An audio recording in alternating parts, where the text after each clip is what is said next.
IT space में जहां पर तहलका मचा हुआ है, और तहलका किसने मचाया है? एंथ्रोपिक नाम की एक कंपनी, जिसके एआई टूल ने तहलका मचाया हुआ है। यहां पर आप कह सकते हैं कि पूरा कहर बरपाया हुआ है आईटी स्पेस में। आखिर एग्जैक्टली क्या है इस एआई टूल में जो पूरे आईटी सेक्टर में एकदम धमाका मचा हुआ है? यह जो यूएस की कंपनी है एंथ्रोपिक, इसने एक नया एआई टूल डेवलप किया है। अब यह जो प्लगइन है, यह legal, sales, marketing, data visualisation जैसे कामों को काफ़ी ऑटोमेट कर सकता है। अब मार्केट में इसकी वजह से डर क्यों है? निवेशकों को डर है कि एआई ऑटोमेशन से प्रोफेशनल सर्विसेज और डाटा कंपनीज का बिजनेस इम्पैक्ट हो सकता है। इसी डर से यूएस और यूरोप की जो सॉफ्टवेयर कंपनीज हैं, इनके शेयर में गिरावट होती हुई नज़र आई है।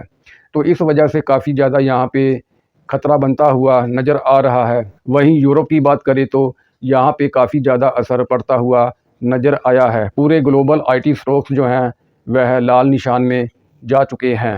लेकिन आईटी की दुनिया में एक तहलका मचा है सर, जरा उसके बारे में भी दर्शकों को बताएं। तो आज का जो सेक्टर है एक्सीडेंट के लिहाज से वो है आईटी। अगर बाजार का मूड खराब करेगा तो आईटी करेगा। अब प्रॉब्लम क्या है नेहा का, आज बाजार को बचाए कौन? आईटी तो खराब करेगा। आईटी जाएगा 2-3% मिनिमम सेक्टर पूरा। लेकिन चलो आईटी में क्या, पहले वो समझिए। एंथ्रोपिक, आज से पहले आपने इसका नाम नहीं सुना होगा, कोई बात नहीं, नहीं सुना, हमने भी नहीं सुना। कई बार क्या होता है, जब होने के बाद पता चलता है कि ये भी कुछ था क्या। कल एंथ्रोपिक करके एक कंपनी है अमेरिका में, जिसने एक नया एआई टूल लॉन्च किया है ना। उसने कहा कि इसमें लीगल और डेटा एनालिसिस में मदद मिलती है। लीगल कैसे? जैसे भाई साहब, ये एक मेरा कोई एक लीगल मैंने एग्रीमेंट बनाया है, वो बोलता है कि आप इसको स्कैन कर दो।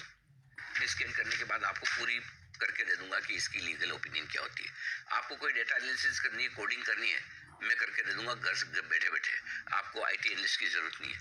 ये सुनते तो ऐसी बैंड बजी पूरे आईटी शेयर के, कोग्निजेंट वगैरह 10% निकल गए।